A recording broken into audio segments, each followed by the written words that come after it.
All right, what is up, everyone, and welcome back to the Revan Trading Channel. Hope you all are staying safe out there as always. Welcome, welcome. It is a rainy Saturday here in Nashville, Tennessee. I am about ready to get somewhere where it's sunny. Man, it gets depressing. The winters here get very depressing, but let's do a video. Let's have a little bit of fun today. Today we are going to look at a few things. The ribbons had made some major updates to the Patreon, so anyone that's interested in them can go to the Patreon, to the store, and look at a bunch of descriptions, pictures, details about how they work, the different things you're getting, all of that stuff. And for owners, it goes way, way more in depth and gives you just a very detailed teaching lesson on the ribbons, how I use them, different settings I use with them, different ways to swing trade, to scalp trade, to long-term buy and hold, to adjust the settings, all of this good stuff. It's all here. So it took quite a while to compile and put together. Hopefully it is useful. And in this video today, I'm actually going to go through just a little bit of this stuff. So let's jump right on into that. We're looking at a 15-minute time frame here. Now, the hard thing on a 15-minute time frame for Bitcoin is fees. You can get a lot of great trades. You just have to beat fees. For example, here, first of all, I'll show you my settings for a 15-minute time frame. I have a couple different ones, but this is generally the one I like the most for Bitcoin. You can see the settings are right here, and mainly just using the top three sections, adjusting those a little bit. The confluence bands, ribbons are the same, and not really using the tables down here. Looking at the 15-minute time frame, we can actually get some really great trades, swing or trend trades. For example, right here, we saw a swing bottom form. We even wicked into the dotted support band right there. So for anyone that has been following the channel, you know that means an entry. And that's wild. Sometimes that happens. I don't know if you all saw that crazy little glitch there. But anyway, swing happened right here. That would have been a nice little trade. However, on a 2-hour time frame or a 15-minute time frame, that's only 0.26%. So it's a very, very small percent. It did, however, continue the trend. So what happened? It swung down based off the midline, and then it closed above. And for those that have been following, we know that a closure above right here, especially when I see it do something like this, where it's a swing, a base off a midline, that shows strength. You could get in for a trending move and try to take profit at a few different levels. One being the resistance 2 band. One being if you close back below this line. Kind of depends on how you want to play it. You could just have a % take profit, but the most it went was 0.3% for that trending move, and then kind of close back here below it. Now it did have if you would have tried to play this as a trending move earlier on, this probably would have been a slight loss. Again, it's just once we finally closed below it, that was just a 0.1% loss. So a very small loss there, but if you're dealing with fees, the fees are very important. So this is kind of helpful for real low term time frame direction, and if you have real low fees, you can get away with using this, and it'll be super fun to trade Bitcoin on a 15-minute time frame, because it has a decent amount of volatility based off of these dotted lines quite often, but I don't know how many people that's useful. So let's look at first of all, a higher term time frame and something like a stock, where it might be a little bit more useful. Generally, for my 4-hour time frames, I think I showed these settings earlier, but I have 2 different settings. This is the one earlier I showed on the 15-minute, but it's not for the 15 minutes, for the 4-hour. Right here, I got the Exponent AI at 0.75. You can just see the settings right here. I will show you very briefly how I tend to use these settings and why I tend to use these settings. So I start with the foundation and the center, using the center of the bands, meaning the midline, and most importantly, the dotted midlines here, the resistance and support dotted midlines. And I'll try to find failures, and then get those failures to fall in bounds as they should. So if I'm seeing it close above the dotted resistance and not trend, that would be a failure. If I'm seeing it close below and it not trend, that would be a failure. But these are both successes right here. Or if I'm seeing it, like I said, if I'm not seeing it swing basically or trend off of these lines, and then I'm kind of looking at the midline as, are we basing off of that? Generally fairly often, and going from there. So looking at this, it's generally doing pretty good. Basing off of that dotted midline right here. A lot of swings, though they, were not fully swings to the top of the range. They were consolidation swings. We saw a trending move here. We saw a close below and a bit of a breakdown right there. So all of this is falling in line with what I want to see. I'm trying to find a failure. Like right here, I suppose would be a failure where it closed above. And we did see, a 2.6 move, 669 move. That's still a pretty good move. Maybe I need to adjust. I probably do need to adjust the resistance multiplier right here. Just take it down a little bit, because I also want to be taking profit off of this resistance band. All right, so now our trending moves are generally, finding the resistance off of this. Maybe 2.5 might be a better place, at least, looking at this small section. We are seeing our trending moves get closer to that dotted line, maybe even 2.4, but I'm going to leave it there for now. So we are seeing that work correctly.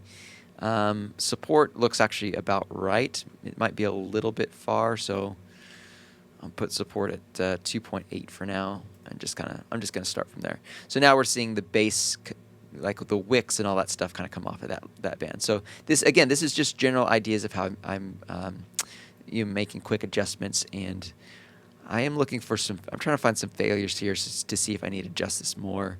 Generally, it's actually looking pretty good. Nice base off the midline there. This was a bit of a fake out, kind of garbage junk right there. It's kind of hard to tell what's going on. This is why I don't love stocks, because you have all of these gaps, but it's all a part of it. This was, a bit of a failure. I guess actually not. It didn't. It closed below it. So yeah, all of this is looking pretty good. We saw a trending move above. So yeah, again, this is just a quick, slight little adjustments. The other thing that you can adjust that is, very interesting is the band update frequency. It will generally widen or narrow your confluence bands in your dotted midlines. It'll keep the very center. The midline will stay the same, but it will just expand and contract on that. So yeah, we do see contracting a good bit around price, kind of squeezing into price. I don't know that that's any more helpful than it was. Yeah, it's actually worse, so I'm going to leave it on those settings. My other settings here, I'm going to look at this real fast. I think these settings I also liked at maybe a 3 on my confluence bands. So this is something I kind of looked at earlier. These 4-hour settings would also work. I think I like taking the band update frequency up a little bit. So again, this is just kind of for Palantir, but a couple settings that might be useful. Looks like our support bands are not quite falling in the right places, and it will be interesting to see. We did see a close right at this dotted support band. We did see a closure below it, so it will be interesting to see if we see a trend down. RMO is turned to the downside, and we saw a close below. So to me on Palantir, 4-hour looks like we're going to see a pullback maybe to 161. We'll see if that happens in the next trading day. But yeah, just a couple quick things. Let's look at Google on the 4-hour. I believe I'm using wrong thing. These are the settings I'm using for Google right now on the 4-hour. I think those were just, I really quick took a look at the bands. Yeah, and generally right now what's happening, it's basing off the midline, so Google should see a push to the upside. However, the momentum oscillator is to the downside, so I'm a little bit more cautious here. But again, based just on the midline and what I'm seeing right now, should see a bit of a bounce. Perhaps we see a bit of a bounce up to 334, and then we see price, kind of capitulate and on a 4-hour time frame, dump off a bit to 321 area, or even if it's strong 324, if it's kind of weaker 321, and then kind of go from there. This is generally looking about right on my 4-hour time frame for Google. So yeah, these settings kind of the default ones that I use, just off the top of my head. For gold and silver, we'll look at those and then we'll wrap it up. This is gold. I believe these are the 4-hour settings I like for gold. It is interesting. I do think gold bounced off the midline. Might get a push up to $91. Sorry, this is not gold. This is silver. Oh my gosh. I'm out of it today. Silver bouncing up to the 91 dotted area on the dotted resistance, and then perhaps it turns over. Perhaps we've seen that the momentum oscillator is kind of wearing out to the downside. So we've had a decent amount of momentum to the downside where price kind of just went sideways. It had, kind of consolidated, I suppose. So to me, this is more bullish than bearish, and I'm going to be looking for trending moves above this. If you're getting, if you're trying to short and be a little bit more bearish on silver, you can, short off at 91 and have a tight stop loss as soon as you see it close below the resistance 1 band right there. So that's a 4-hour time frame for silver. Daily for silver, these are the default settings, I believe. Default settings. Oh yeah, some new updates. I haven't talked about this yet. I'm not going to talk about this. Actually, I suppose I will. I'll give you a super quick update. 2 things. I'm updating the support and resistance touch lines are going to be made much more useful, where they have their hit rate basically, and how often they're hit when they form. I'll talk about that in the future. Currently, we do have a touch line all the way up at 104 on the daily for silver. So we have a 76% chance right now for silver getting to 104.82. And yeah, that is not necessarily in any given time frame. It's just over the, it's a daily time frame. And eventually what will happen on the daily, either we'll, see continued momentum to the upside and our band will go up and price will, get up here. Or what will happen is we'll see price start to come down. Perhaps it does something like this. It comes down. Eventually, the resistance 3 band will come down and cut this off. And what happens when it gets cut off is it goes into the failure. I'm trying to look for some failures. Yeah, right here.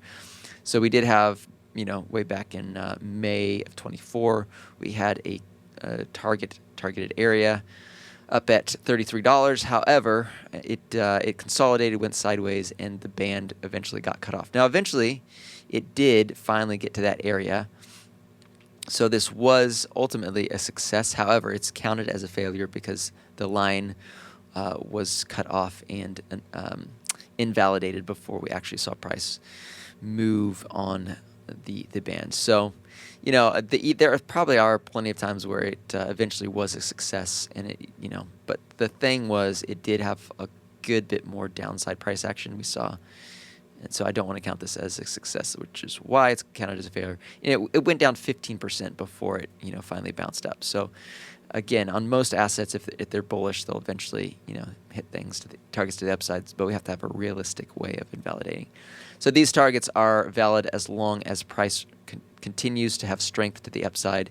This one did have a good bit of a swing. So we saw, back here, we saw price move about 7% to the downside before it based off of this dotted support band. Then it finally swung up and hit these targeted areas. So there's lots of different ways now that you can play the ribbons, and I just want to make it a lot of fun for people and a lot of different options for using that. Another thing that's coming is our target tables based on external signals. I'm going to talk about that a lot later, though. But we do have these will help get a lot better entries and just show a lot of cool things. So all of this stuff is coming. That's all I want to look at there. I think on gold on the 1-day time frame, it's interesting. Looks a little bit weaker actually than silver right now.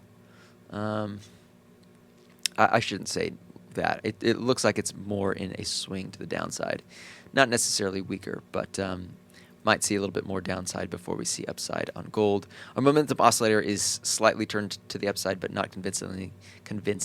And we did see, it not trend above the dotted resistance bands, which after a few tests and if it's not trending above, I expect the price to at least turn around and touch that midline before it tries to the upside. However, eventually this still is very bullish, obviously.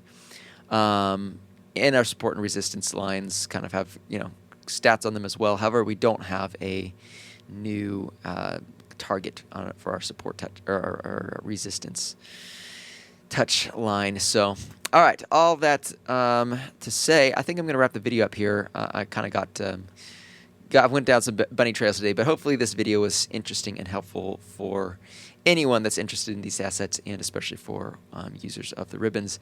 In the Discord, please comment if you want me to look at specific assets or timeframes or anything like that. Just go to the Bands Banter channel and give me a tag tell me what you want me to look at to analyze in my next video.